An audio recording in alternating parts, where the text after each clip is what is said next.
इस कार्यक्रम के प्रसारण पुण्यार्जक हैं माताजी श्रीमती सुशीला जैन, पुत्र श्री वीरेंद्र जैन, पुत्रवधू श्रीमती तृप्ति जैन, पौत्री आद्या जैन, अमेरिका। रत्नकरंडक शावकाचार ग्रंथ की वाचना 21वां श्लोक सामने आने वाला है। किसी ने प्रश्न पूछा कि क्या इन 8 अंगों से रहित सम्यक दर्शन नहीं होगा क्या? क्योंकि इन 8 अंगों के बगैर भी यदि हमारे भीतर आस्था है और सच्चे देव गुरु शास्त्र के प्रति आस्था है, जैसा कि आपने इस ग्रंथ में वर्णित किया, और 8 अंग नहीं भी हैं अथवा सारे नहीं कुछ कम हैं, तो क्या काम नहीं चल सकता क्या? ऐसा किसी ने प्रश्न कर दिया और साथ में मान लो एक उदाहरण और दे दिया हो। जैसे श्वान है, श्वान समझते हो किसको बोलते हैं? श्वान कुत्ते के लिए। हाँ, आज इंसान को चाहने वाले कम, श्वान को चाहने वाले ज़्यादा हैं। तो यदि मान लो श्वान की पूंछ नहीं है या मान लो कट गई, तो क्या उसको श्वान नहीं बोलते क्या? ऐसा उसने अपने फेवर में एक एग्जाम्पल और दे दिया। तो जब से श्वान की पूंछ नहीं होती, गाय के सींग ना हो, तो क्या उसको गाय नहीं कहा जाएगा? कहा जाएगा। ऐसे ही मान लो कुछ अंग ना हो, तो क्या उसको सम्यक दर्शन नहीं कह सकते क्या? तो आचार्य कहते हैं सम्यक दर्शन कहना अलग बात है और सम्यक दर्शन से वो उपलब्ध होना अलग बात है, जिसके लिए सम्यक दर्शन आवश्यक होता। क्या उपलब्ध होना, उसी के लिए अगली कारिका में यहाँ पर भूमिका बनाई जा रही है। कारिका नंबर 21। नांगहीन मलम क्षेतुम, नांगहीन मलम क्षेतुम,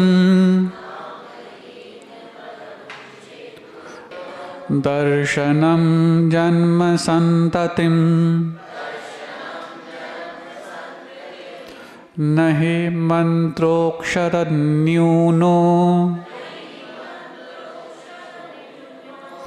नहि मंत्रोक्षरन्यूनो,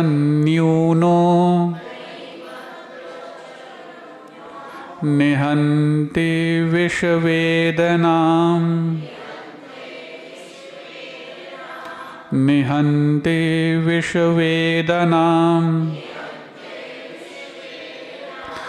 नांगहीनमलं क्षेतुं दर्शनं जन्म संततिं, नहि मंतोक्षरन्यूनो, निहन्ति विश्ववेदनाम्।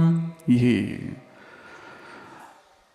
नांगहीनमलं क्षेतुं, ना अंगहीनमलं, जो अंग से हीन है यानी कि विकलांग है, आपकी भाषा में दिव्यांग है या इंग्लिश में हैंडीकैप्ड है।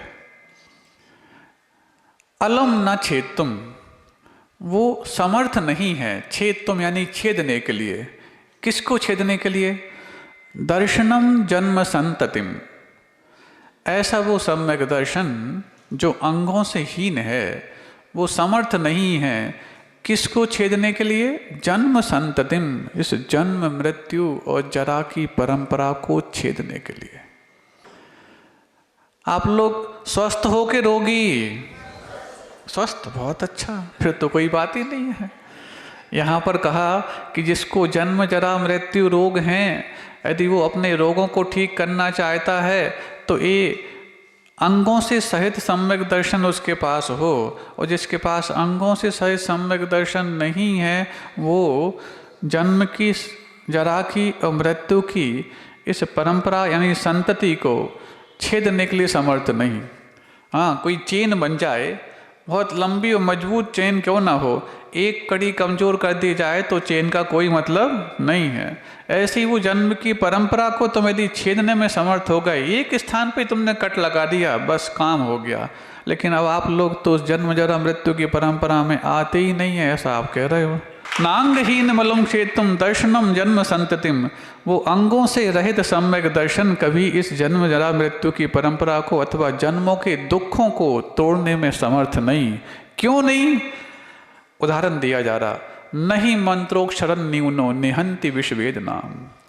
विष की वेदना हो, किसी सर्प ने काट लिया हो और मंत्रोपचार के माध्यम से उसका विष दूर किया जा रहा हो, लेकिन यदि वो मंत्र अक्षरों से न्यून हो गया, जितने अक्षर उस मंत्र में चाहिए उसमें से एक भी अक्षर कम हो गया, निहंति विष वेदना न, वो उस विष की वेदना को हनन करने के लिए समर्थ नहीं। अब उच्चारण का कितना महत्व आप समझ में अब आ रहा है। ये तो आपने उस समय भी सुना होगा जब ये प्रभु की देशना क्रम क्रम से मौखिक रूप से एक के बाद एक ट्रांसमाइग्रेट हो रही थी, और जब धीरे धीरे 500-600 वर्ष होने के पश्चात लगा कि अब मौखिक रूप से उन देशना के अमृत बिंदुओं को अपने पास रख पाना इतना आसान नहीं, जब तक कि इसको लिपिबद्ध ना किया जाए, इसको टेक्स्ट में ना लाया जाए। अब कौन है जो इसको ग्रहण करके और लिख पढ़े? तो फिर धैर्यसेन स्वामी महाराज ने अपने एक साधर्मी आचार्य महाराज के पास खबर भेजी कि आप कुछ शिष्यों को यहाँ भेजिए जिनको हम अपना जो कुछ भी आया हुआ अंग का ज्ञान है, जो कि एक अंग के पाठी भी नहीं बच गए थे, अंग का भी कुछ अल्प का ज्ञान रह गया था, उसको बाहर जा कर के दूसरों के लिए भी प्रदान हो सके, इसके लिए कुछ योग शिष्य चाहिए। तो उन्होंने अपने 2 योग शिष्यों को वहाँ पर भेज दिया। जैसे ही भेजा, धैर्यसेन स्वामी महाराज को ये स्वप्न भी आया कि 2 श्वेत वृषभ आ रहे हैं, और वृषभ आ रहे हैं 2 श्वेत और हष्ट पुष्ट हैं, स्वस्थ हैं और समर्थ हैं। ऐसा जान कर के ही उन्होंने समझ लिया कि नहीं, अब मेरा ये ज्ञान आगे ट्रांसमाइग्रेट कर पाएगा और योग पात्रों को मैं दे सकूंगा। फिर भी स्वप्न विज्ञान से और निमित्त ज्ञान से जान तो लिया कि 2 जो शिष्य आ रहे हैं वो समर्थ हैं, लेकिन उसके बावजूद भी परीक्षा ली। हाँ, अब कोई पूछ सकता है, जब आपने जान लिया कि वो इसको पाने के लिए समर्थ हैं, अब परीक्षा की क्या आवश्यकता? क्या आपको अपने निमित्त ज्ञान पे भरोसा नहीं? नहीं, निमित्त ज्ञान पे भरोसा तो है, लेकिन आत्मसंतुष्टर्थम, अपनी आत्मसंतुष्टि के लिए परीक्षा और ले ली जाए तो फिर प्रदान करने में कोई हिचकिचाहट नहीं होती। सुन रहे हो? यहाँ पर जब उन्होंने परीक्षा की कि दोनों शिष्यों के लिए एक एक मंत्र दे दिया, एक मंत्र में एक अक्षर ज़्यादा है और एक में एक अक्षर कम है, पर इतना ही तो करना था। अब सोचो, तुम लोग मंत्र पढ़ते हो, जो पढ़ दिया ठीक है, बाद में बिन जाने बा जान के रही टूट जो को बस कर लेंगे। सुन रहे हो? यहाँ एक एक अक्षर का क्या महत्व है, इस कारिका में भी आ रहा है और जो उदाहरण दिया जा रहा है उसमें भी आ रहा है। इसलिए शुद्ध उच्चारण बहुत महत्वपूर्ण है। तो बस एक एक अक्षर न्यून था, प्रदान कर दिया। और जो योग शिष्य होता है वो किसी भी चीज़ को स्वीकार करते हुए आस्था तो रखता, लेकिन आस्था के साथ साथ उसके प्रति अपना समर्पण विवेक के साथ रखता। जैसी उस विशुद्धि के साथ, एकाग्रता के साथ उस मंत्र को पढ़ा, एक ऐसी देवी प्रकट हुई जिसकी नहीं, जो एक दृष्टि से सबको देखती थी, सबको एक नज़र से देखने वाली देवी प्रकट हो गई। समझ रहे कौन होगी वो? आप लोग भले ही काने कह रहे हो, हम कैसे कहते हैं? किसी को काना कहना अच्छा नहीं। काने से काना कहो, काना जाए रूठ, और धीरे धीरे पूछ लो कैसे गई फूट।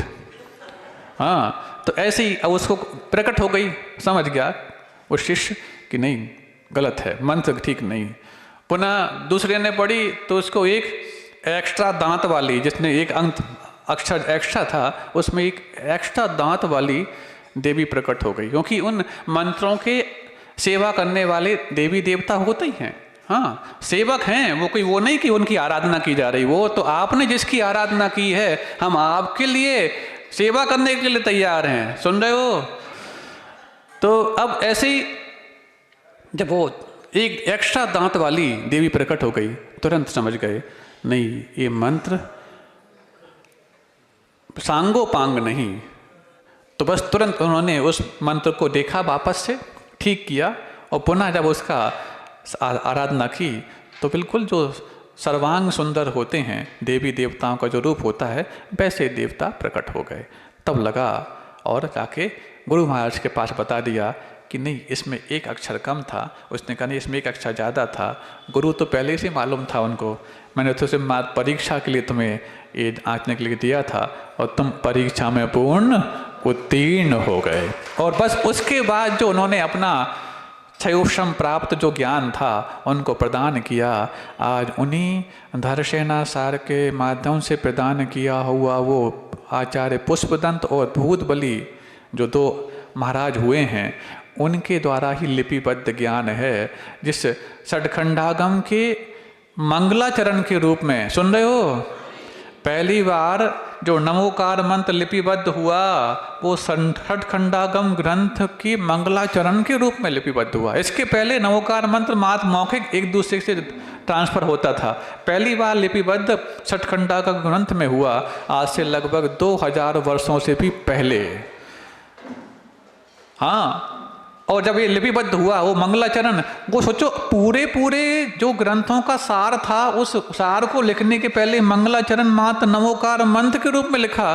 महाराज कोई मंत्र दे दो, नमोकार मंत्र वो तो पढ़ते हैं। हे नमोकार मंत्र के बारे में तुम ऐसा मत करना, पढ़ते हैं वो तो खूब पढ़ा है, ऐसा उसके प्रति बहुमान कम मत करना। सारे 84 लाख मंत्रों का पिता है वो नमोकार मंत्र। तुम्हें बच्चों की चिंता हो रही, साक्षात पिता तुम्हें मिला। हाँ, ये बात अलग है कि इसको पढ़ने के बाद तुम्हें और भी पढ़ना है, मना नहीं है, लेकिन वो तो पढ़ा है। जिसको नमोकार मंत्र के प्रति श्रद्धा नहीं, दूसरा मंत्र उसके जीवन में कोई चमत्कार नहीं कर सकता, कोई अतिशय नहीं कर सकता। क्यों?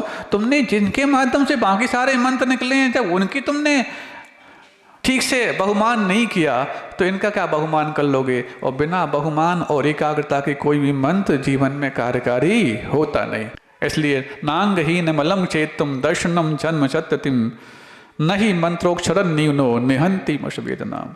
जैसे कि मंत्र कोई हो और अक्षर से न्यून हो, एकाध अक्षर कम हो, तो कभी वो विष की वेदना को हरने के लिए कैपेबल नहीं है। ऐसे ही इन अंगों से रहित आपका सम्यक दर्शन संसार को समाप्त करने के लिए समर्थ नहीं हो सकता। भले ही श्रद्धान है, लेकिन श्रद्धान होने के साथ इन 8 अंगों का पालन होना भी आवश्यक है। इन 8 अंगों में 4 तो स्वाश्रित हैं, निशंकित, निकांक्षित, निर्विचिकित्सा, अमूढ़ दृष्टि, लेकिन 4 दूसरे पर आश्रित हैं। उपगूहन, स्थितिकरण, वात्सल्य और प्रभावना। क्यों? खुद के दोषों को ढकने का नाम नहीं उपगूहन, सधर्मी के दोषों को ढकना। उन मार्ग पर यदि जा रहा है तो उसको सन्मार्ग पर लाना, इसका नाम स्थितिकरण है। और ये दोनों काम अंदर से वात्सल्य भाव होता है तभी होते हैं। और जब ये तीनों काम हो जाते हैं तो दुनिया में प्रभाव ना हुए बगैर रहती नहीं। ये 4 अंग पराश्रित हैं, आज इससे विपरीत हो रहा है। उपगूहन तो नहीं, कुरेद करके जो दोष नहीं है वो भी दुनिया के सामने लाने के प्रयास किए जा रहे सोशल मीडिया से। अब बताओ, यहाँ कहा जा रहा है कि एक अंग भी हीन है तो तुम्हारे लिए जन्म संतति को दूर करने लायक नहीं। जैसे कि एक अक्षर न्यून हो जाए तो मंत्र कितनी भी एकाग्रता से सिद्ध कर लो, कुछ नहीं कर सकता। अब जो हीन तो क्या, उस हीनता को ही और पुष्ट करने में लगे हुए हैं। उनका संसार बढ़ रहा है कि घट रहा। हमें सिर्फ मात्र सच्चे देव गुरु शास्त्र के प्रति श्रद्धा रखते हुए उनके भक्तों के प्रति भी हमारा ये 8 अंगों का पालन चलता रहे। ये 8 अंग गुरु सच्चे देव गुरु शास्त्र के प्रति नहीं, ये उनके भक्तों के प्रति है।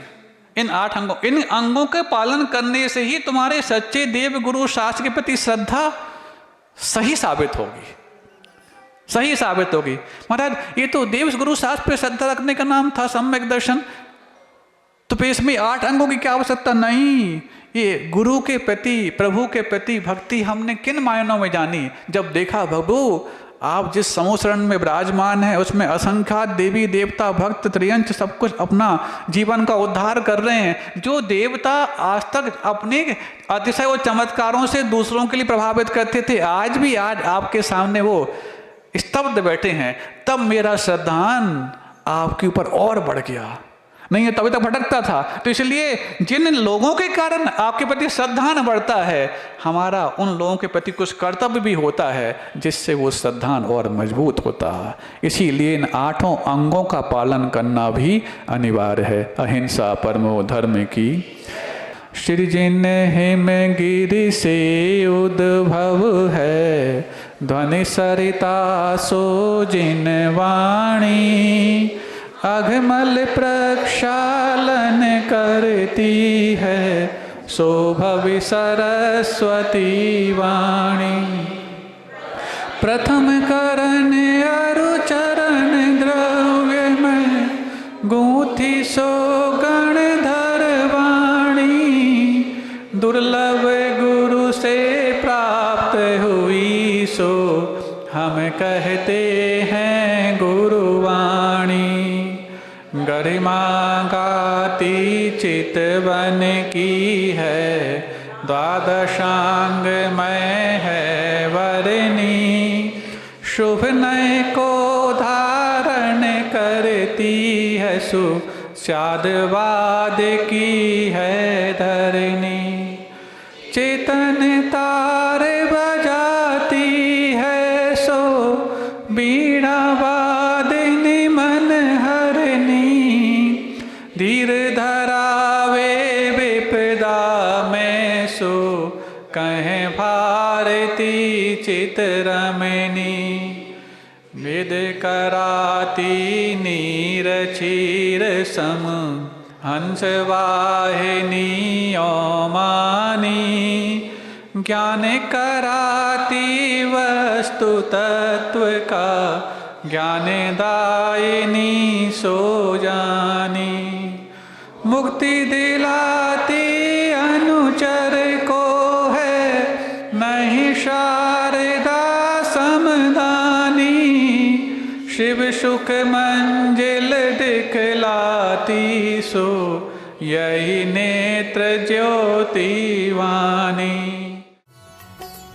इस कार्यक्रम के प्रसारण पुण्यार्जक हैं माताजी श्रीमती सुशीला जैन, पुत्र श्री वीरेंद्र जैन, पुत्रवधू श्रीमती तृप्ति जैन, पौत्री आद्या जैन, अमेरिका।